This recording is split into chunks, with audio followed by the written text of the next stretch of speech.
Okay guys, you asked for it. Here it is. A project that I have never done before. It is a little lamp that I bought at the Goodwill for a couple of dollars. And we have taken it apart. So this is the guts of it. It fits in here, and I say we as in my husband took it apart. And this is the little lampshade. So we're gonna make it beautiful. So the first thing we're gonna do is prep it. So this actual piece is very textured. I don't know if you can see that in the video, but it's a very textured piece. So I think I've decided that I'm not going to actually put epoxy on it. We're going to paint it. We're gonna put some mica powder. We're gonna seal it. And then what we're gonna do is we're going to do our lamp shade with this gorgeous, gorgeous foil. So stay tuned, guys. I'm excited. All right, so the first thing that we need to do is clean it. This is just 91% isopropyl alcohol. You notice that I have gloves on my hands because I don't want to touch this after it's clean with my hands because I'll get my oil. Then what we're gonna do is I'm gonna come in with Rust-Oleum Flat Black. And the reason I'm using flat black is because flat dries really quickly as opposed to a gloss. If you don't have a matte, a gloss will be just fine. I'm also going to do this outside. I'll just paint it really light coat so it doesn't run. All right, our spray paint is almost dry. I want it a tad bit tacky, but not to where it will come off on my hand. But I do want it a little bit tacky so that the next step, which is us adding a mica powder, and the mica powder is golden caramel, and it is in our Leslie Creation line. And we're going to very lightly with a makeup brush, any brush that you can get that's fairly fluffy, pick up some of that mica powder, and I'm just gonna very lightly dust it. Now this is a preference. If you guys want a lot of that color, you can always add a little more. And then I'm gonna come back with just a dry brush and I'm gonna pull some of that off. Wow, that's really pretty. I don't even have to load up my brush again. I'm just gonna come back in there and add some more. So a very tiny amount will work. You can also layer colors. If you wanted another mica color, you could come back in with another color and do the same thing. All right, guys, look how beautiful this is. This is the gold that I'm trying to pull in, but I think what I'm gonna do is I'm gonna actually pull in a little bit of the silver that's in this piece as well as the gold. So I'm gonna come over here and hit it with a little bit of a clear spray paint, just a little bit, so that it acts as a sealer for my first layer of mica powder, and I can go on with my second layer. What would you do? Would you leave it like this, or would you go to the next step? Okay, I'm gonna come in with my clear spray paint, and I'm not gonna put a lot, so I'm not gonna go back outside. I'm just putting just enough to kind of seal and protect the mica that's already there.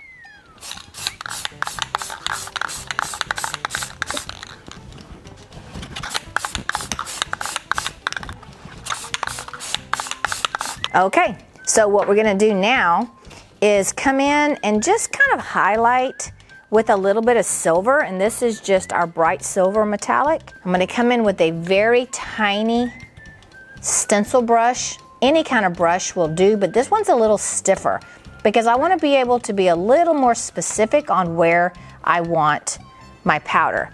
So I'm gonna be very light, and I'm gonna try just to hit the top. I'm not trying to be super detailed. I just want to give a little bit more color on this piece. By doing that, we're going to be just pulling out a little bit of that silver that's in my foil. Now I let my clear spray paint dry a little too much. I wish I'd have left it a tick more tacky. I'm kind of random where I'm putting it because I don't want it to be heavy over the entire piece. We'll come back in with this brush and we can kind of brush off the loose particles. So actually this part's almost done.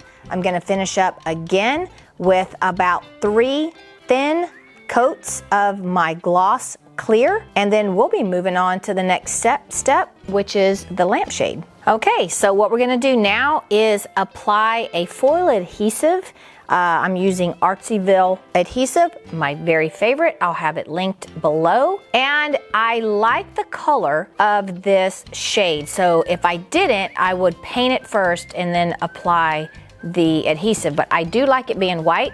I'm gonna wet my brush just a little bit, and then we're gonna come in. Now, I bought this at the Goodwill, so it does have a little bit of a damage right here, but you know what? We're gonna make it look beautiful.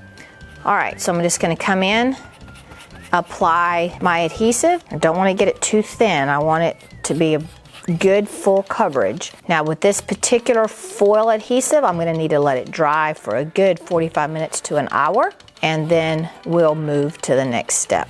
What I like about the Artsyville product is once it tacks up, I don't have to apply the foil right then. I can wait as little as an hour or as long as I want. I'm not pigeonholed into a time frame.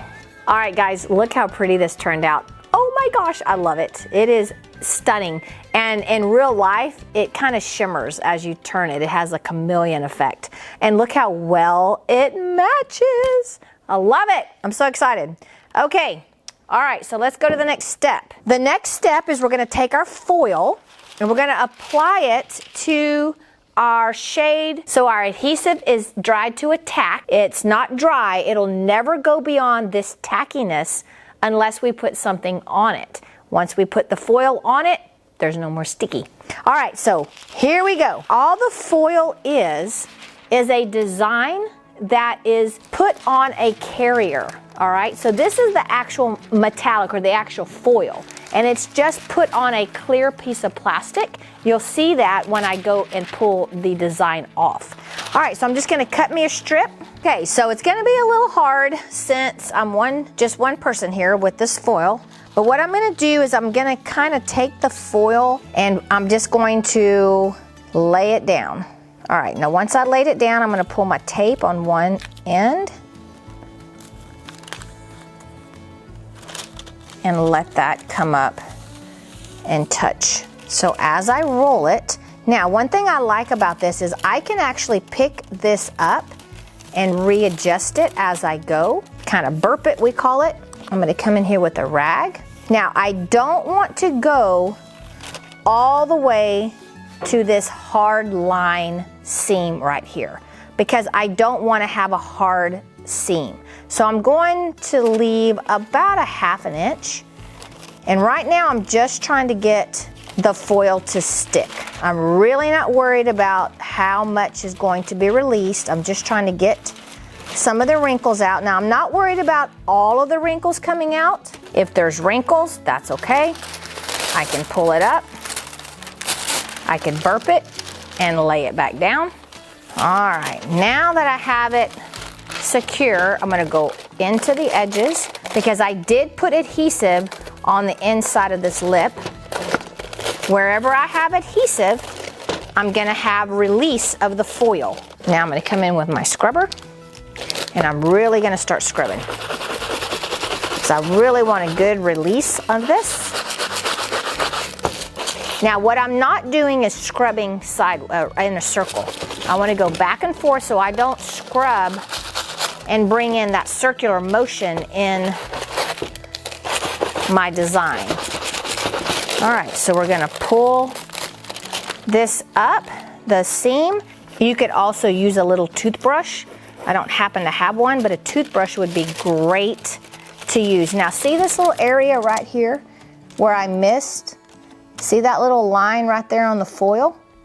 All I have to do is line that back up, use my finger. All that is those little air bubbles. Pull it off and you can see it covers it up. So I'll just work my way back around.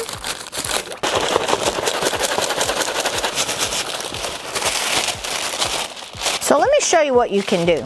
I'm gonna go ahead and just pull this off just so that you could see. Any place that I have area that doesn't have foil means there's still adhesive right there, okay? It's still sticky. So what I can do is come back in with my salvage piece, and because this is a very busy pattern, I can lay that pattern over the top of this, and being very careful not to get onto what I've already released, I can rub and get it to release more.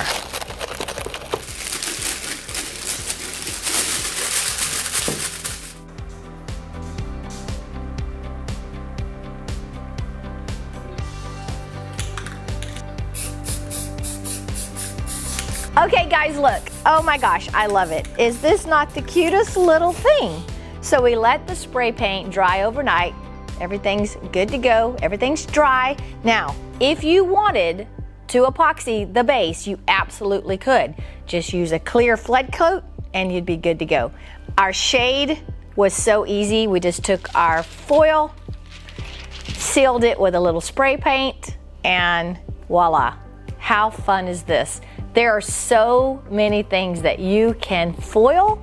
You have no idea. Only your imagination is going to be your limit. So let me know in the comments below, what should I foil next? What would you like to see? Maybe what have you foiled?